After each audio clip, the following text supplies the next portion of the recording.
Okay, picture this. Madison Square Garden. Game 5, 2025 Eastern Conference Finals. The air is just thick, you know? High stakes. Seriously high stakes. Knicks down 3-1, facing elimination right there on their home court. Yeah. Talk about pressure. Right. And against the Pacers, who were sitting there, 3-1 lead, basically one win away from the finals. But the Knicks, well, they didn't just show up. They came out swinging. A really commanding 111-94 win. Just completely flipped the narrative, Yeah. sent the whole thing back to Indiana. Exactly. From the jump, you could just tell. The Knicks were operating on a different level. Yeah, that crowd was absolutely buzzing. And Jalen Brunson, I mean, he set the tone immediately. They played with this urgency, this precision, and the defense. Wow. It just seemed to stifle Indiana completely. You really saw the Pacers kind of struggling to get anything going consistently, didn't you? Yeah, definitely. They couldn't match that pace, that physicality. Yeah. They looked on their back foot for a lot of the game. Okay, so let's dive into this. We've got, a whole pile of sources here. Articles, notes, analysis, all centered on this really pivotal Game 5. Right. And our goal here, our mission for this deep dive, is basically to cut through everything and pull out the key stuff. Give you the shortcut to understanding how the Knicks forced a Game 6. Yeah, we want to get beyond just the final score, understand the how and the why. What did they actually do? And what the sources show is just how much things shifted in that one game. So we'll dig into the tactical changes, what adjustments really work. The standout players, too. Oh, for sure. Highlight those performances. And, talk about the feel of the game, the emotion in the Garden. And then what it all means now, heading into Game 6. Big implications. Yeah, and we'll pull in those specifics from the sources, key stats, the defensive schemes they ran, and that crowd noise, which sounds like it was a major factor. It sounds like it was off the charts. It's all about piecing together how they managed to extend the series. Okay, let's get into it. The sources are pretty clear. This wasn't some squeaker of a win. Knicks dominated, never trailed. Never trailed. That's huge. So what did the analysis say was the main driver behind that immediate control they took? Well, the consensus seems to be it starts with mindset, but it was really executed through Jalen Brunson. Again, right. The engine. He was the engine. The sources are calling it a masterclass, not just the 32 points, but how he got them and, how he led the team. Yeah, the analysis really points to the variety in his scoring, doesn't it? That mid-range game, getting to the rim, hitting threes when they needed them. Exactly. But beyond the scoring, the sources describe his leadership as palpable. You could feel it. Like how so? He controlled the tempo, made sure they played Knicks basketball, at their pace. And crucially, the analysis noted how he kept everyone else locked in, communicating, controlling the flow. He wasn't just scoring. He was running the whole show out there. Okay, but one guy can't do it all, especially in a must-win. The sources also gave a lot of credit to Karl Anthony Towns. What was his specific impact, especially with that knee issue lingering? Yeah, he was questionable, but he played and delivered a huge double-double. The sources highlighted his presence inside. That was key. How did that help? Well, it helped counteract Indiana's inside game, which had hurt the Knicks earlier. Plus, his shooting, stretching the floor that pulled the Pacers' bigs away from the basket.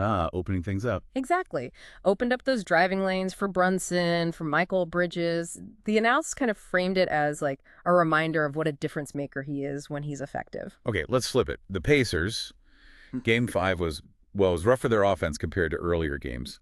What did the sources pinpoint as the problem, especially for the starters? Yeah, the reports were pretty stark. The starting five combined for just 37 points. That's not going to cut it. Wow. The sources really focused on New York's defense turning up the heat. Tyrese Haliburton, specifically, after that huge Game 4, he really struggled. What did the Knicks do differently against him? Well, the analysis pointed to much more aggressive perimeter defense.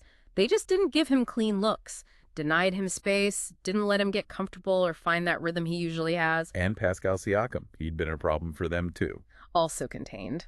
The sources described the Knicks basically packing the paint, making life difficult inside, and forcing Indiana into tougher shots from the outside.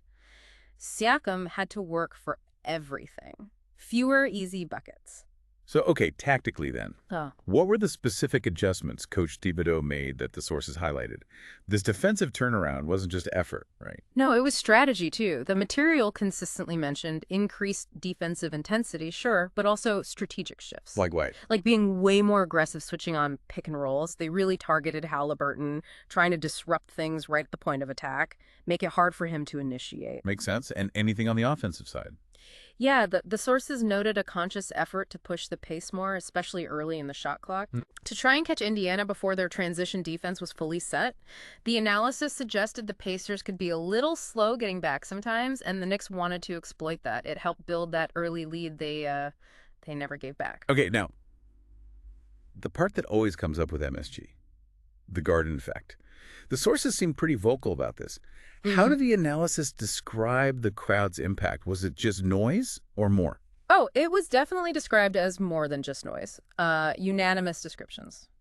Electric, relentless. So tangible. Yeah, the argument in the sources is that the Knicks genuinely fed off it. It wasn't just background. That energy fueled their intensity, especially on defense, helped them sustain that pressure. Wow. It was called a revival, a performance worthy of the mecca of basketball, and the analysis directly linked it to that environment. Okay, so we pull back and look at everything the sources discussed for Game 5, Brunson's brilliance, Towns stepping up, the tactical chess moves, that insane crowd.